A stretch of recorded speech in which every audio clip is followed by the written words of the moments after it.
Tapi kemarin ketika saya tour show di beberapa tempat di wilayah Indonesia, saya menjadi sedih dan perih ketika saya mengingat ada seorang oknum Ba'alawi yang mengatakan dengan begitu yakin bahwa Pulau Jawa adalah pintu tarim, Indonesia adalah milik Aulia Tarim. Sakit hati saya.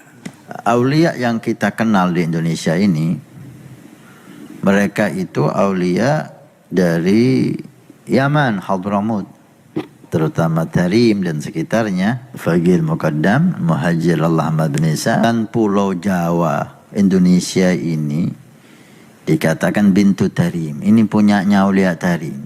Tapi kita pernah dengar dari para salihin bahwa Indonesia ini milik Aulia Tarim.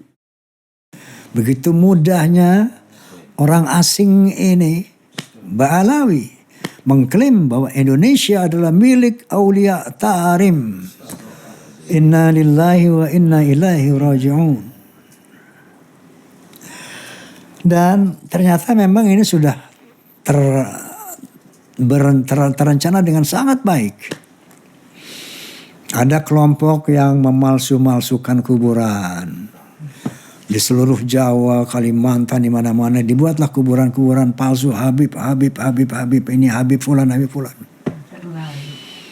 Sehingga ada seorang Ba'alai mengatakan, tuh lihat, Pulau Jawa penuh dengan makam-makam Habib.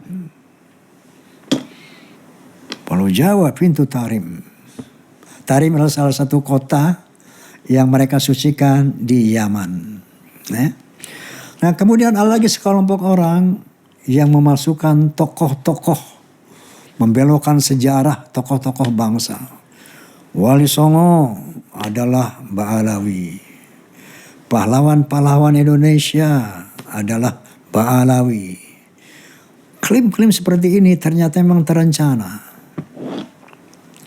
Kemudian ada lagi kelompok yang membius umat Islam dengan doktrin-doktrin sesat. Dengan doktrin-doktrin khurafat. Agar umat Islam ini betul-betul tunduk takluk kepada mereka.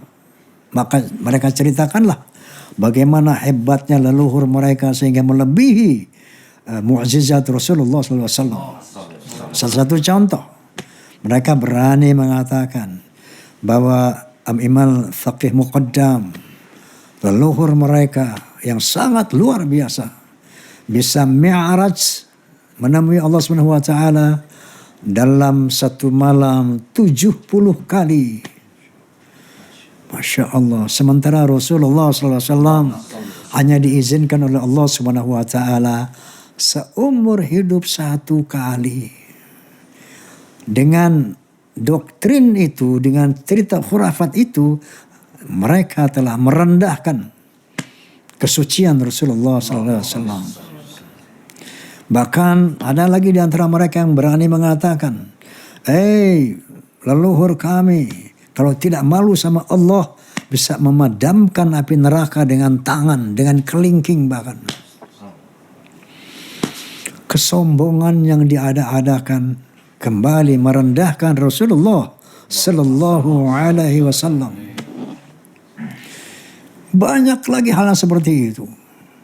Itu ada seorang maksiat mati, lalu disiksa oleh malaikat Munkar wa Nakir. Teriakan-teriakan ini ternyata mengganggu tidurnya Al-Faqih Muqaddam. Bangun dari kuburnya, dimaki-maki ini Munkar wa Nakir. Kamu menyiksa orang, mengganggu tidur saya. Inna lillahi wa inna ilaihi raji'un. Ada lagi orang ahli maksiat mati. Cukup dikasih sepotong surat. Nanti kasih tahu sama Munkar wa Nakir. Kalau kamu ditanya jangan jawab. Kasih surat ini, kamu akan masuk surga tanpa hisab. Kemudian mereka bisa menghina kiai-kiai pribumi dengan mengatakan bahwa seorang Habib yang bodoh lebih mulia daripada 70 ulama yang alim. Kaki seorang Habib yang bodoh lebih mulia dari kepala 70 ulama yang alim. Apa tujuannya ini? Pembodohan, ini pembiusan terhadap para muhibbin yang tidak menggunakan akal. Sehingga mereka terpukau, terkagum-kagum. Karena inilah turunan Nabi. Tentunya punya kehebatan seperti ini. Mereka takluk setakluk-takluknya. Ada yang mengkondisikan itu. Ada yang mengkondisikan kuburan palsu. Mengklaim-klaim kuburan para pejuang. Ada lagi kelompok orator-orator, agitator. Seolah-olah kalau berbicara lebih hebat, lebih patriotik dari para jenderal kita. Lebih patriotik daripada ketua-ketua umum partai. Kami berkoalisi dengan rakyat. Kami beroposisi dengan rakyat. Hei jenderal, hei polisi, hei presiden.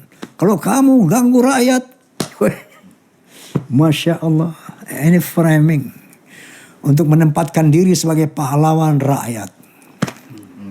Dia berani memaki, mencaci siapa yang menyimpang daripada konstitusi. Ternyata tujuannya menjajah Indonesia. Clear? Berbagai macam. Dari pemalsuan kuburan. Kemudian doktrin-doktrin sesat. Kemudian orasi-orasi yang membakar, mengadu domba. Asah parangmu, asah celuritmu. Di sana ada PKI, ayo, para ulama, para kiai. PKI yang mana? Ketua umum PKI itu Aidit. Mbak Alawi. Muso, Mbak Alawi. PKI yang mana? Justru negeri Yaman, menurut berita yang tersiar di seluruh dunia adalah negara komunis satu-satunya di Timur Tengah.